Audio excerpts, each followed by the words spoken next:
자, 다음 강연자를 모시겠습니다. 다음 기초 강연은 보통 그 휴보 아빠로 많이 알고 계신데 저희처럼 학생들을 만나는 사람들에게는 자긍심을 대한민국의 로봇 기술에 자긍심을 심어주신 분입니다. 2015년도 그 DRC 재난 로봇 대회에서 우승을 하시면서 저희 학생들에게 정말 큰 자긍심을 갖게 해주셨던 분이십니다. 자, 두 번째 기초 강연자는 국내외 로봇 산업 및 기술 동향을 주제로 카이스트의 오준호 명예 교수님을 모시도록 하겠습니다. 박수 부탁드리겠습니다. 네, 반갑습니다. 사실 제가 이렇게 기업인들 강연 옛날에 많이 하다가 굉장히 오래간만에 기업인들 뵙게 돼서 반갑고요. 사실 오늘 제가 이 주제를 오늘 뭐 이렇게 무슨 개막식이라서 일반인들 오는 대중 강연인 줄 알고 왔는데 알고 봤더니 기업하신 분들이네요. 그리고 그래서 여기 발표 내용 요거하고 발표하고 막 섞어서 좀 일부 교체하면서 하겠습니다. 그리고 좀 보낸 거를 우리 비서가 잘못 보내갖고 옆에 파일을 보내는 바람에 한 50%는 똑같고 50%는 좀 어긋나 있으니까 이해해 주시기 바랍니다. 뭐 로봇 이 기술과 미래라고 했는데 이 제목하고 관계없이 그냥 오늘 뭐 드리고 싶은 말씀 여기저기 한번 드려보도록 하죠. 넘어갔나요? 이건가? 오케이. 예. 동영상이 왜 안 되나요? 아이고. 나오다 마네. 자동 실행으로 해놨는데 어떻게 하면 자동 실행 되나요? 얼마 전에 지난달에 아덱스라는 게 있었죠.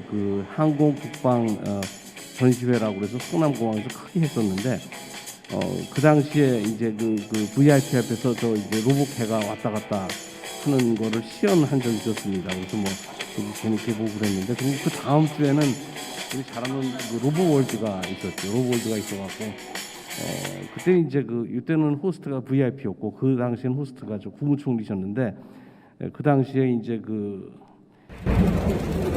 유명한 로봇으로 이렇게 제가 만든 사족권 로봇인데 그래서 해프닝이 좀 있어. 사실 이 행사는 그냥 재밌게 해서 끝났는데 한 이틀 있다가 갑자기 신문에서 와글와글해서 이게 뭔 소린가 그러고 봤더니 뭐 그런 해프닝이 좀 있었습니다. 그래서 실제로 지금 있었던 장면 그때 현장 상황입니다. 그래서 아마 우리 연구원이 찍은 과정이었고 그래서 그거를 이제 이렇게 했는데 안 넘어지니까 아마 더 세게 밀라고 그랬는데 그걸 뒤집으셨어요. 그 바람에 이렇게 미는 게 아니라 뒤집는 바람에 조금 이제 재밌는 논란이 있었고 이제 바로 일어났죠. 그래서 금방 저희 일어나기 때문에 일어난 해프닝이 있었습니다. 그래서 뭐 이런 재밌는 일이 한번 있었다라고 한번 소개드리면서 뭐 말씀드리도록 하겠습니다. 이건 제가 저는 1년 반 전에 카이스트를 정식 은퇴하고 그리고 제가 2011년에 아시다시피 레인보우 로보틱스라는 이제 회사를 창업을 했고요. 그러다가 올해 초에 2월달에 이제 상장을 해서 지금 이제 잘 하고 있습니다. 그런데 뭐 우리 주식값을 방어를 해야 되는데 최근에 잘 나가다가 요새 뭐 막 전체 국제 경기 때문에 한 20%씩 떨어지고 있는데 어쨌든 상장할 당시만 해도 혹시 뭐 관심이 좀 아셨겠지만 그 당시에 신문 기사 그대로 하면 레인보우 로보틱스가 코스피 코스닥 통틀어서 최고 경쟁률이라고 해서 나왔었고 했던 첫날은 삼성전자를 제끼고 거래량 1위를 한 적도 있었습니다. 그렇게 핫하게 뭐 따블따블하고 난리 쳤었는데 지금은 뭐 많이 떨어졌죠. 그래서 정상화된 상태인데 그래도 올해 상장한 다른 모든 기업들 뭐 카카오 이런 걸 포함해서 공모가대 방어율은 굉장히 높은 편이라고 아직도 알려져 있습니다. 그래서 아직도 공모가 대비 2배 정도를 이제 유지하면서 여기서 왔다 갔다 하고 있습니다. 어쨌든 뭐 그런 재미있는 말씀도 드리고 요새 로봇에 대한 기대가 사회적으로 굉장히 많은데 이걸 자세히 보면 섹터별로 보는 관점이 좀 틀려요. 예를 들면 공장을 하는 쪽에서 오토메이션 쪽에서 보는 로봇의 기대와 그다음에 또 이 노동의 대체라고 또 보는 로봇을 보는 시각이 있고 또 일반인들은 사회형 로봇이라고 말하는 이제 이런 식의 또 로봇의 기대가 있고 또 이제 전문가 로봇, 군사용이라든가 의료용 로봇이라든가 이미 사용되고 있는 이런 로봇 영역이 여러 가지 영역에서 로봇에 대한 기대치가 좀 다릅니다. 그래서 예를 들어 공장 자동화 같은 이제 공장을 이제 운영하시는 이제 뭐 현대자동차나 뭐 이런 데 같은 게 있죠. 그러면 요새 스마트 팩토리라고 이제 많이 얘기하고 있는데 스마트 팩토리라는 게 사실은 내용을 살펴보면 그 기계들 네트워크로 연결하고 관리를 아주 그 일원화해서 전적으로 스무스하게 잘 돌아가게 하겠다. 뭐 이런 취지가 많습니다. 우리가 생각하는 무인화랑은 좀 거리가 있고요. 그리고 이제 그러면서 지금 로봇이 자꾸 이제 그 산업계에서는 어떻게 그 공장 자동화 쪽은 저희한테 문의가 많이 옵니다. 그러니까 요즘 로봇의 시대라고 그러는데 이것도 해달라 저것도 해달라. 옛날에는 그뭐 이런 대기업밖에 로봇을 요구하지 않았지만 지금은 조그만 공장에서도 쓸 수 있는 방안을 알려달라고 굉장히 많이 합니다. 그래서 기타 제조 영역에서 이제 새롭게 이제 로봇이 어떻게 투입되냐라는 거, 니즈가 많아진 거죠. 기대가 많아진 거죠. 그리고 이제 요즘 새로 이제 아까 말씀도 있었지만 협동 로봇이라는 것이 그 니즈를 채워주는 공간으로 들어가고 있습니다. 그건 나중에 좀 자세히 설명하도록 하죠. 그리고 이제 또 새로운 지능형 로봇들에 대한 기대감. 그래서 산업체에서는 지금 수요자 쪽에서는 이런 로봇이 나오길 기다리고 있고 저희한테 이런 거 됩니까? 저런 거 됩니까? 많이 물어봅니다. 대부분 다 안 되죠. 됐으면 벌써 했겠죠. 돼 있고 노동 쪽에서 보는 쪽에서는 이 3D 업종 사람들이 이제 일 안 하려고 그런다. 너무 어렵고 힘들고 하니까 안 하려고 그래서 사람을 구할 수가 없는 외국인 노동자도 구할 수 없는 이제 이런 영역에서 로봇으로 대체를 해야겠다라고 합니다. 주로 이제 뭐 신발 공장에서 막 풀 붙이는 것 같은 거라든가 뭐 아주 굉장히 좀 단순하면서도 임금도 안 올라가고 공해도 심한 이런 업종 뭐 그다음에 용접 같은 것들 이제 이런 쪽에서 이제 그 요구한 데가 있고 그다음에 또 다른 쪽에서는 아주 단순 노동 이제 무슨 뭐 요새 뭐 커피 이렇게 저 실는 로봇도 많이 나오지만 해주는 로봇도 있지만 단순 노동인가요? 그게 어째 모르겠죠. 어쨌든 이 단순 노동이라든가 안내라든가 이런 것들을 이제 로봇으로 해야겠다라는 게 있고 또 요즘 새로 나온 것들이 노동 강도가 너무 세서 사람들이 잘 못하겠다는 것들입니다. 그게 배달하고 물류 쪽입니다. 굉장히 레이버 인텐시브하고 그다음에 그거 하고 나면 허리 다치고 굉장히 그 심한 모양입니다. 그래서 사람들이 굉장히 잘 안 하려고 하는 게 있죠. 그다음에 요즘 나오는 게 이제 비대면 서비스 얘기들입니다. 그래서 이제 대면을 너무 심하게 하는 쪽에서 이제 로봇을 기피하기 때문에 이런 영역들 다시 말해서 지금 사람이 하고 있는 일을 로봇으로 대체하자라고 공장이라기보다도 세 번째 이제 그 소셜 로봇입니다. 그 일반인들이 이제 관심 많은 거죠. 뭐 안내 로봇이라든가 뭐 집에서 이렇게 있는 홈 서비스 로봇이라든가 이런 영역은 그 로봇에 관심 없는 일반인들이 이제 관심이 많고 뭐 감성 로봇하고 하는 것들 그리고 많은 그 비즈니스 하시는 분들이 이쪽 영역을 뛰어들기 굉장히 원해요. 왜냐하면 이거는 이제 B2C이기 때문에 시장이 무지하게 커질 수가 있죠. 아까 같은 영역은 아직은 이제 니치이기 때문에 좀 이렇게 부분적이지만 뭐 로봇이 스마트폰을 대체할 수 있다든가 하는 뭐 이런 기대들은 홈 서비스 로봇에 많이 나오고 있습니다. 그런데 여기에서 보이겠지만 지금 그 스마트 스피커가 초기에는 홈 서비스 로봇으로 시작을 했다가 점점 쪼그라들어갖고 이제 스피커만 남은 거죠. 사실은 이제 그 원래는 거기에 원래 바퀴도 있었고 팔도 있었고 뭐 모니터도 있고 다 있었습니다. 그런데 쓸모없다고 하나씩 뛰다 보니까 이제 이제 스피커 하나만 남은 거예요. 사실은 그래서 이게 그렇습니다. 그래서 이제 이런 스마트 스피커 그다음에 요즘 많이 나오는 이제 안내 로봇이라든가 뭐 감성 로봇, 서비스 로봇들 이런 거 뭐 대표적인 게 소프트뱅크의 페퍼 같은 로봇이고 우리나라에서도 이제 지금 그 뭐 식당 같은 데서 이렇게 서빙하는 로봇 같은 것들이라든가 이제 그런 로봇들이 이제 어떻게 보면 사회형 로봇 되겠습니다. 그것도 이제 좀 이따 본론에서 좀 얘기 말씀드리죠. 그다음에 이제 전문가 로봇 이게 이제 전문가 로봇은 뭐 잘한 수술 로봇이라든가 뭐 드론 뭐 입는 로봇, 그다음에 뭐 재활 로봇, 뭐 의료 로봇, 복지 로봇 이런 것들이 이제 전문가 로봇이라는 거는 그 누가 그 조종자가 있어 갖고 도움을 줘서 어떤 결과를 내게 되는 이런 로봇 영역들이 있습니다. 우리나라 같은 경우에 이제 우리나라는 사실 로봇 산업 구조가 좀 독특한 편이에요. 국제적으로 보면 왜냐하면 그 우리나라에서 로봇이 도입된 건 산업용 로봇이고요.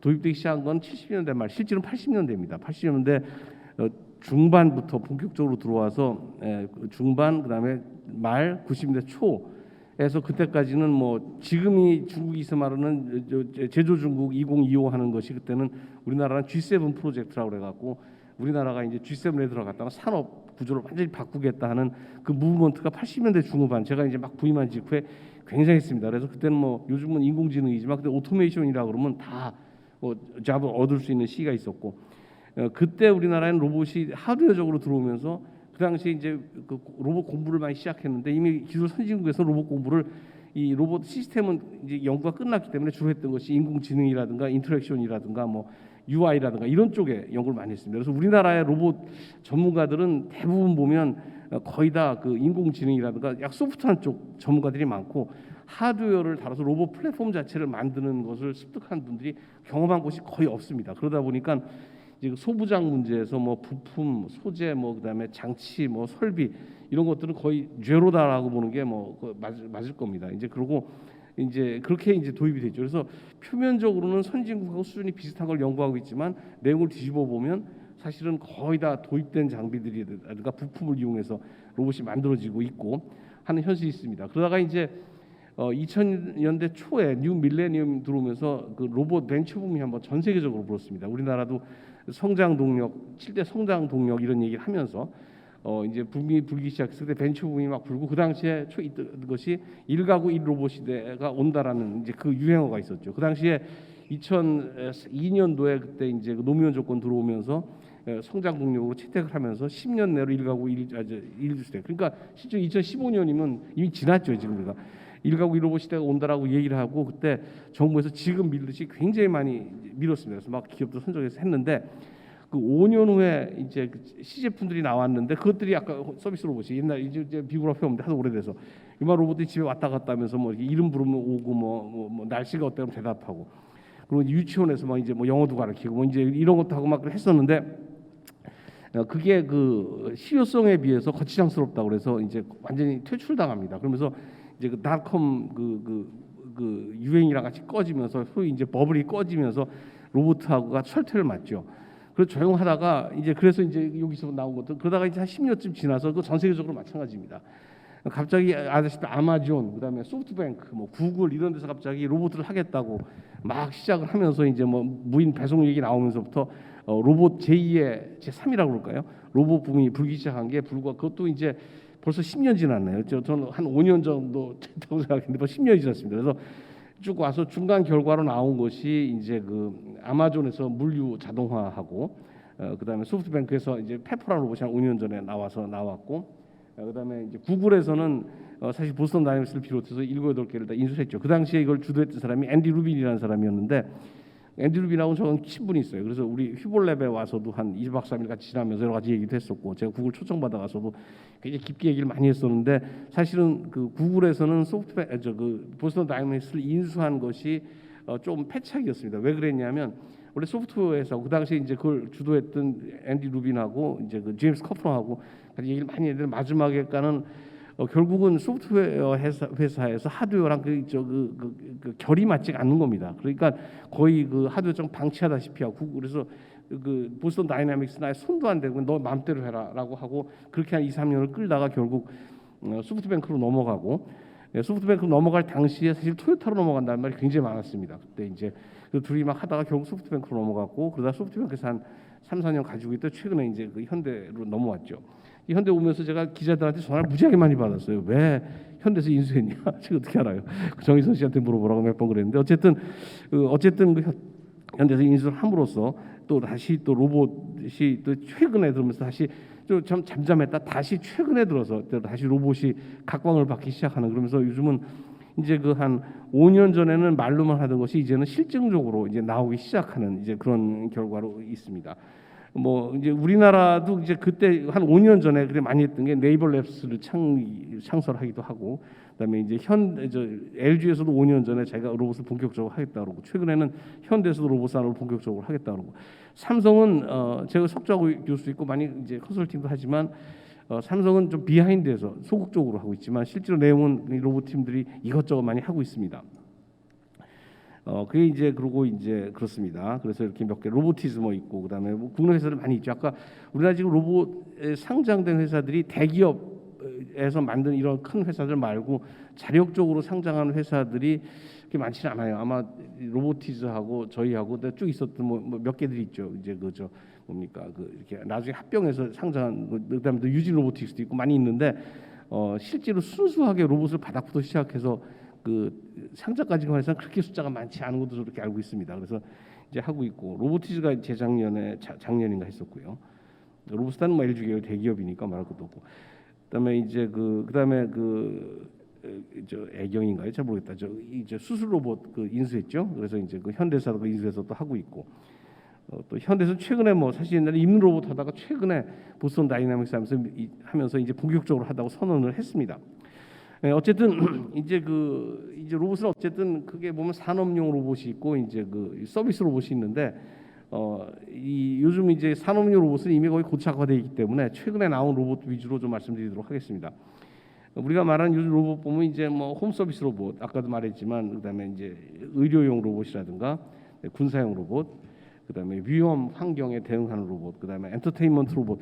사실 이 분야가 굉장히 엔터테인먼트 로봇이 연구용, 교육용을 다 포함하고 있습니다. 그래서 연구용, 교육용, 그다음에 일반 이제 애들 하는 학습용, 뭐 또 엔터테인먼트 말 그대로 이제 그저 장난감까지는 아니겠지만 어쨌든 그런 로봇들. 그다음에 이제 사실 일본에서 굉장히 관심 많은 게 리해빌리테이션 쪽입니다. 그러니까 생활 지원 로봇도 여기 들어가죠. 생활 지원 로봇 분야들이 있습니다. 그래서 제가 여기서 몇 개 한 두세 서너 가지만 골라서 그것이 어떻게 되고 있고 문제가 뭔지에 대해서 조금만 얘기를 해보도록 하겠습니다. 이게 이제 페퍼 로봇이죠. 페퍼 로봇이 처음에 나올 때 이제 이게 지금 제가 알기로 한 2만 대가 3만 대 정도 깔린 걸로 알고 있어요. 지금 요즘도 많이 하고 있는지 모르겠는데 홍스콘에서 만들고 있어요. 판매 가격은 그 당시 한 300만 원 정도에서 500만 원 사이 정도 기억하는데, 그리고 이게 서브스크라이브를 해야 되죠. 그래서 이제 한 달에 뭐 20만 원인가를 우리나라는 안 들어왔지만 내에서 이제 서로 그 연결해서 할 수 있게 돼 있는데, 이게 소셜 로봇이라고 돼 있죠. 소셜 로봇은 본질적으로 뭘 해야 되냐면 이거는 누가 조종하는 게 아니라 자기 스스로 분위기 파악을 하고 분위기에 맞는 대응 행동을 하는 게 기본입니다. 그래서 예를 들면 서희 딱 사람이 오면 이 사람이 나한테 오는 건지 지나가는 사람인지 판단을 해야 될 것이고, 그다음에 그러면 거기에 지나가는 사람이라면 가만히 있어야 되고 오는 사람이라면 다가가서 말을 걸어야 될 것이고 하는 이런 것들. 그다음에 순간적으로 감성 인식, 그 사람하고 이렇게 인터랙션 했을 때 느낌을 알아야 되고 하는 이제 그런 것들이 있는데, 이제 그런 걸 거의 다 모델 베이스로 하다 보니까, 그다음에 이제 뭐 AI로 트레인도 시키지만 거기 쓰이는 센서 자체가 이제 그 마이크하고 카메라하고 이제 터치 센서 몇 개 갖고 이제 하다 보니까 굉장히 그 소위 분위기 파악하는데 이제 현실적인 제약점이 많죠. 그래서 이 소셜 로봇이 굉장히 한 5년 전에는 굉장히 아주 각광을 받고 연구도 많이 하고, 그다음에 이것이 연구자들 입장에서 대학 교수나 이런 그 입장에서는 굉장히 좋은 테마입니다. 왜냐하면 연구할 거리가 무지하게 많아요. 재밌기도 하고. 이제 그렇지만 이제 실용성과의 갭 자체가 얼마나 있느냐에 대해서는 아직도 질문이 많이 있고, 그래서 지금 이제 이런 그 소셜 로봇들은 그 일반인들 상대하니까 일반인들이 별로 재미없어 하니까 조금 이제 그 정신적으로 취약한 부류들, 예를 들면 뭐 노인들 치매, 뭐 노인이라고 할까, 요양원 예를 들면 이런 곳에서 이제 단순한 리액션으로도 반응할 수 있는 이런 쪽으로 이제 약간 변하는 게 아닌가 이런 생각을 듭니다. 그렇죠.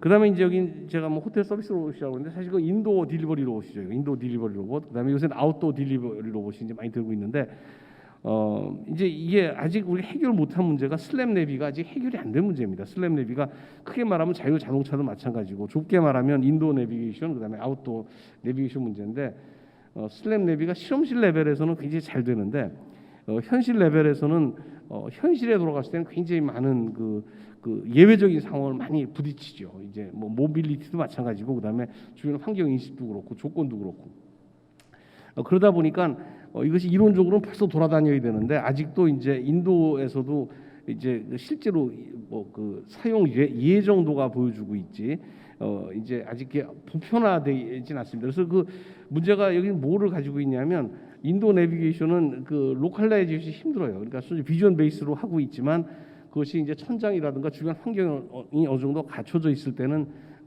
양호하게 되고, 그다음에 자기가 특정한 조건에서는 되는데 실질적으로 해보면 이제 이 문제가 있죠. 왜 이런 문제가 발생하냐면, 자율주행에서 문제는 이런 걸 설계하는 사람 입장에서는 내 모델이 있고 그다음에 환경 모델을 만듭니다. 환경 모델을 가정하는 거죠, 사실. 그래서 이런 경우는 이렇게 한다, 저런 경우는 저렇게 한다, 이렇게 환경 모델을 만들어 놓는데, 그 환경 모델은 어디까지나 모델이고 실제 나가게 되면 그 환경 모델하고 먼저 디파인한 상태하고 너무너무 달라지는 겁니다. 그런 문제가 생기는 게 음성 인식도 마찬가지예요. 내가 음성 인식도 이렇게 말할 것이다라고 해서 많이 트레이닝을 시켰는데 그거가 전혀 다른 방식으로 얘기하게 되면 이게 못 알아듣는 거죠. 그러니까 그 트레인된 사람은 알아듣지만 결국은 이 음성 인식기가 트레인하는 게 아니라 내가 트레인해서 얘한테 잘 알아듣도록 내가 훈련해서 오히려 적응해서, 그래서 그걸 잘 쓰시는 분들 보면 얘한테 잘 맞춰주는 사람이 잘 쓰지 못 맞춰주면 잘 못 쓰는 이런 그 환경 모델을 우리가 결국은 이런 외부에 나가려면 이런 환경 모델 자체가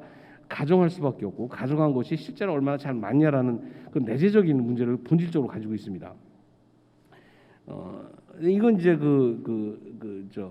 뭡니까 그 물류죠. 물류는 원래 기존에는 이제 물류는 잘 이렇게 되고 있습니다. 잘 되고 있는데 이걸 이제 그 unstructured environment, 그러니까 그 이제 구조화되지 않은 공장에서 물류를 어떻게 할 것이냐라는 게 지금 관점입니다. 제가 시간이 지금 제가 10분 내로 끝내야 되니까 지금 몇 시까지죠? 시간을 모르겠네. 40분까지죠. 근데 4분 남았는데 몇 마디 안 해도 4분밖에. 예, 제가 한 10분 정도 안에 끝내도록 하겠습니다. 기차 시간 때문에. 이거랑 스마트 스피커 얘기인데 이것도 역시 그 뭐 기가진이 써보신 분들 있지만 처음에 쓰다가 그렇게 안 쓰신 분들 많아요 사실. 떠버리는 분들 많이 있고 뭐 이유도 아실 겁니다. 그래서 어쨌든 그런 문제들이 내재되어 있다. 그다음에 이제 우리 엔젤 로보틱스, 우리 저 공경철 교수님이 엔젤 로보틱스죠. 카이스트에서 했던 건데 최근에 사이버 에스론 경기에서 굉장히 좋은 성적을 내고 해서 구체적으로 많이 알려져 있는데 이것도 이제 그 정말 못 움직이는 분이 입고 돌아다니는 게 너무 위험하고 넘어지면 너무 치명적이니까 그래서 이제 그렇고 그다음에 병원이라는 환경 속에서 이제 그 트레이닝 시키는 목적으로 쓸 수밖에 없는 상황이고 그리고 이제 그 힘 증강 로봇 같은 경우는 그다음에 힘 증강으로도 이제 쓰고 있죠. 이제 쓰고 있는데 그것도 이거 너무 많이 넘어가 버렸는데 그 힘 증강 로봇 같은 경우도 입은 분들이 입었을 때 힘이 세진 것과 거치장스러운 거의 그 사이에서 갈등하고 있는 거죠. 그래서 힘 센 거 좋은데 안 쓸 때도 벗어나야 되고 또 힘 쓸 때도 입어야 되고 하는 이런 것이 그러니까 한마디로 이 거치장스러운 것과 편의성 대비가 아직 입증이 안 돼 있다. 네, 수술 로봇 같은 경우도 이건 이제 텔레프레젠스랑 관계가 있는데 이건 햅틱 기술과 관계가 있습니다. 이게 원웨이로 모션이 전달은 되지만 저기에 있는 감각을 내가 느낄 수가 없다는 게 텔레로보틱스의 가장 큰 문제점. 그래서 이렇게 모션을 하면 저게 잘 되는 것 같지만 그것이 벽에 부딪히거나 해서 내가 인지를 못하죠. 그래서 이 쌍방에 이 수술 로봇도 이 수술한 촉감을 느끼지 못한다는 것들. 그래서 햅틱 기술이 로봇에서 하나 도약하기 위해서 굉장히 필요한 기술입니다. 근데 너무너무 어려운 기술이에요. 그게 굉장히 오랫동안 그러니까 로봇 하시는 분들은 40년 전부터 햅틱 상호작용하는 그걸 연구를 많이 했었는데 실험실에서는 잘 되나 실제에서는 안 됩니다. 왜냐하면 그걸 사용하는 저쪽의 모델을 특정할 수가 없어요. 너무 다양한 상황이기 때문에 그렇다. 이제 공장 자동화입니다. 이게 이제 자동차 공장인데 이거 뭐 아마 내셔널 지오그래피에서 찍은 건데 어쨌든 다 이렇게 생겼어요. 이게 지금 저 샤시 어셈블리 하는 공장이죠. 이 가보면 현대자동차를 예를 들면 크게 퉁쳐서 말하면 샤시 공장은 100% 로봇 사람 못 들어가고 그다음에 하네스 공장은 100% 사람 딱 분리되어 있습니다. 이쪽은 그냥 다 로봇이에요. 뭐 페인트랑 다 하는데 하네스 공장은 사람들이 줄 쫙 서갖고는 다 이렇게 하나 뭐 이렇게 의자 붙이고 창문 붙이고 뭐 물론 일부 로봇으로 하는 건 있지만 노력은 하고 그다음 로봇의 도움을 받아서 사람이 이렇게 밀고 당기고 이제 하중을 줄이기 위한 노력은 하지만 실제 무인화까지 갈 때 너무 거리가 멀다. 왜 이렇게 딱 대별되어 있느냐? 왜냐하면 로봇이 잘하는 게 못하는 게 로봇이 무지하게 못하는 게 인터랙션입니다. 상호작용을 잘 못해요. 하려고 노력은 많이 하고 실험실은 되지만 실제 갖다 놓으면 너무 많은 예외적인 상황이 많이 나옵니다. 그리고 기본적으로 왜 어렵냐면 센서라는 거는 이 접촉하는 면에서 느끼는 거고 액추에이터는 로봇에 달려 있는 겁니다. 그래서 이 센싱하는 것과 작동하는 것이 떨어져 있으면 문제가 돼요. 같이 있으면 쉬워요. 콜로케이트 되면 쉽습니다. 이게 모터처럼 엔코더와 모터가 붙어 있으면 제어가 잘 되는데 모터는 여기 움직이고 저기는 좌회로 다니는 걸 제어하려고 그러면 이쪽 다이나믹스가 연결되기 때문에 굉장히 어려워요. 그래서 이제 이 센서 피드백 문제가 왜 본질적으로 간단할 것 같은데 로봇 끝에다 FT 센서 달아갖고 그렇게 하면 될 것 같은데 막상 정교하게 보면 반응이 느린 이유가 난 콜로케이션 된 거.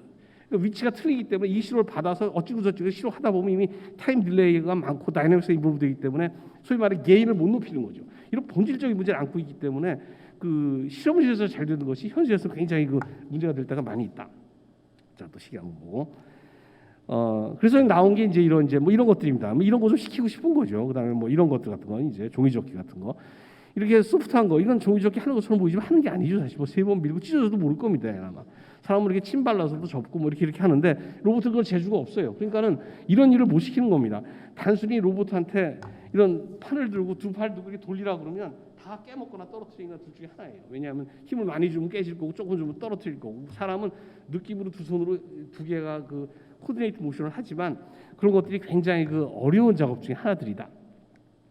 그래서 협동 로봇이라는 게 나와서 협동 로봇이라는 건 본질적으로 뭐냐면 협동 로봇은 상업용 로봇입니다. 사람들 오해하는 게 협동 로봇은 무슨 지능 로봇 그래갖고 사람하고 논다고 생각하지만 합동으로서 산업용 로봇이에요.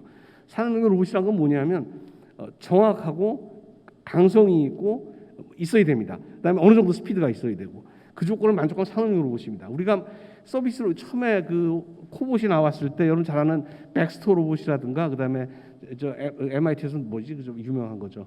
처음에 나왔던 것들 요새 나온 뭐죠 유럽제에서 나온 뭐 프랑크라든가 뭐 이런 것들 실험실에서 좋아하는 것들 막 반응성 좋고 뭐 이렇게 낚시하고 그 실험실에서만 좋아하지 사업체 가면 아무도 안 써요. 로봇이란 건 움직이라는 대로 딱딱딱 움직여줘야지 뭐 나긋나긋하게 왔다 갔다 하면 아무 짝에도 못 씁니다. 그래서 이제 코봇이란 거 그럼 뭐 그런 산업용 로봇하고 뭐가 다르냐? 차이는 산업용 로봇은 자기 움직이는 공간이 딱 자기밖에 못 움직여요. 사람이 못 들어가죠. 이 코봇이라는 거는 노동자 사람과 로봇이 작업 공간을 공유할 수 있다는 뜻입니다. 서로 같이 일한다는 표현보다도 같이 일한다는 뜻이 같은 공간을 쉐어한다는 뜻이죠. 그러니까 사실 말하면 사람이 로봇이 움직이는 공간 속에 몸이 들어가도 괜찮다는 얘기입니다.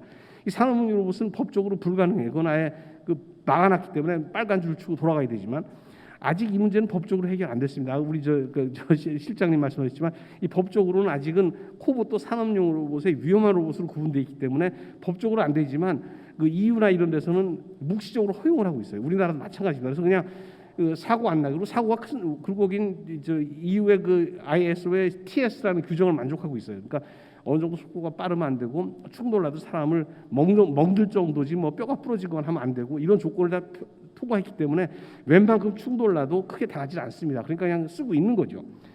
제가 그 코봇의 사용 예를 무지하게 많이 갖고 왔는데 뭐 보면 예를 들면 이런 환경은 산업용 로봇이 못 들어갑니다. 지금 로봇이 이게 지금 한 줄로 들어가고 공간이 좁고 여기는 수시로 사람들이 왔다 갔다 하면서 서비스를 해야 돼요.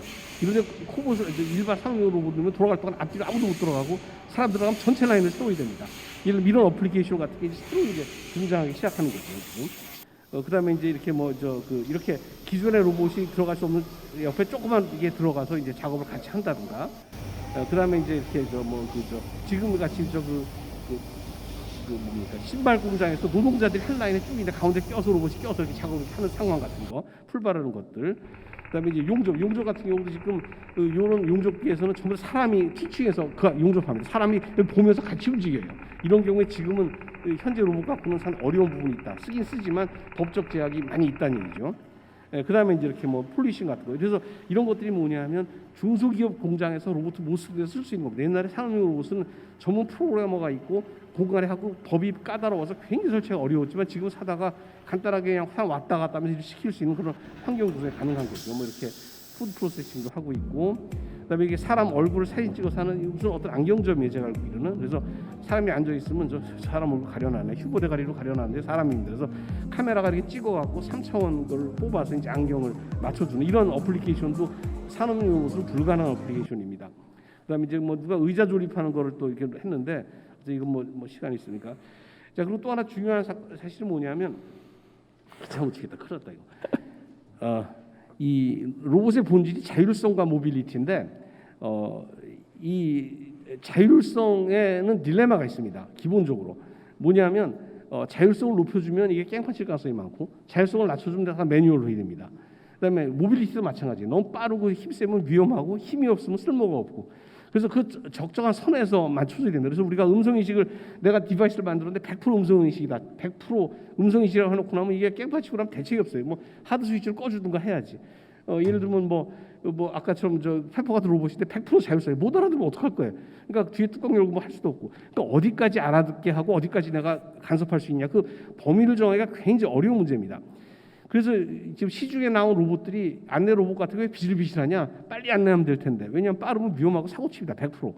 너무 느리면 갑갑하고. 그러니까 그 중간을 어정쩡하게 맞춰놓은 거예요. 배달 로봇의 딜레마도 마찬가지입니다. 막 배달 빨리 하면 좋겠는데 배달 로봇이 갑자기 인도로 시속 20km 달려가면 겁나서 자전거도 20km 넘으면 무섭습니다. 절대로 저 모바일 로봇은 보도에서 시속 4에서 5km에서 갈 수가 없어요. 아니면 자동차 길로 가려면 시속 60km로 나가야 됩니다. 그러면 자동차 길로는 도저히 못 가죠. 인증이 안 날 테니까. 인도로 가려고 그러면 사람하고 똑같이 가야 돼요. 그렇게 하고 언제 배달 다닙니까? 그 뭐 2km 떨어진 아파트까지 30분 갔다 30분 돌아올 수도 없잖아요. 그러니까 어디까지 힘 세면 좋지만 위험하고 힘을 빼면 갑갑하고 그럼 어디까지 할 것이냐. 인공지능 마찬가지. 어디까지 리모컨으로 조정하고 어디까지 스스로 할 것이냐는 이 문제. 더군다나 로봇이라는 건 두 개가 결합된 겁니다. 이 결합된 거 올 때는 더 위험하죠. 사실은 힘센 놈한테 100% 자율성을 준다는 거는 살인무기 만드는 거예요. 절대로 그렇게 안 하죠. 그래서 빠른 놈들은 자율성이 하나도 없고 힘이 없는 놈은 자율성을 무한대로 줍니다. 장난감은 뭐 지 맘대로 해도 아무 상관도 없어요. 막 뒤집어져도 힘이 없으니까. 그러나 CNC 머신을 지 맘대로 깎으면 큰일 나죠. 그래서 사실은 두 개가 이런 반비례 쌍곡선을 그리고 있고 지금 시간이 없으니까 이것도 상당히 긴 얘기지만 그냥 결론부터 말씀드리면 이 넘어가죠. 로봇 이게 여기 라이트인가? 여기 보면 그 훅서비스 오피스 이게 지금 대체적으로 청소 로봇이 들어가 있는 영역입니다. 다시 말해서 힘도 없고 똑똑하지도 않은 겁니다. 만일 그 청소 로봇을 힘세게 만들어서 막 병 깨고 애 울리고 불 내고 하면 난리가 날 겁니다. 그리고 너무 똑똑해갖고 뭐 쓸다 말고 더럽다고 안 쓸고 왔다 갔다 그러고 놀러 나가고 그러면 또 안 좋겠죠. 그러니까 아주 멍청하고 무식하지만 힘없이 왔다 갔다 하는 게 어떻게 보면 유일하게 현재 존재하는 지능형 서비스 로봇입니다. 유일하게 이 로봇만이 사람의 도움 없이 스스로 충전하고 먹고 일하고 하면서 안 쫓겨나고 사람 사이 눈치 보면서 사는 소셜 로봇에 가깝다고 봐요. 그게 유일하게. 그래서 이 그림이 많은 시사한 바가 있다고 생각하면서 제 강의에서 마치겠습니다. 너무 급하게 해서 죄송합니다. 네. 네, 발표 감사합니다. 정말 바쁘신 와중에도 끝까지 열정을 잊지 않고 하나라도 더 저희들에게 전달해 주시려고 했던 오준호 교수님께 다시 한번 깊은 감사를 드립니다. 네, 감사합니다. 예, 이제 큰 틀의 정책과 그다음에 기술적인 한계에 대한 얘기를 아마 다 잘 들으셨을 거라고 생각이 됩니다. 이제 이러한 것들을 기반으로 해서 점점 이야기가 좁혀지고 있습니다. 어디에 우리에게 맞는, 그다음에 우리 여건에 맞는 우리 산업 환경에 대한 것들로 점점 이야기는 세분화되고 좁혀지고 있다는 걸 느끼실 겁니다.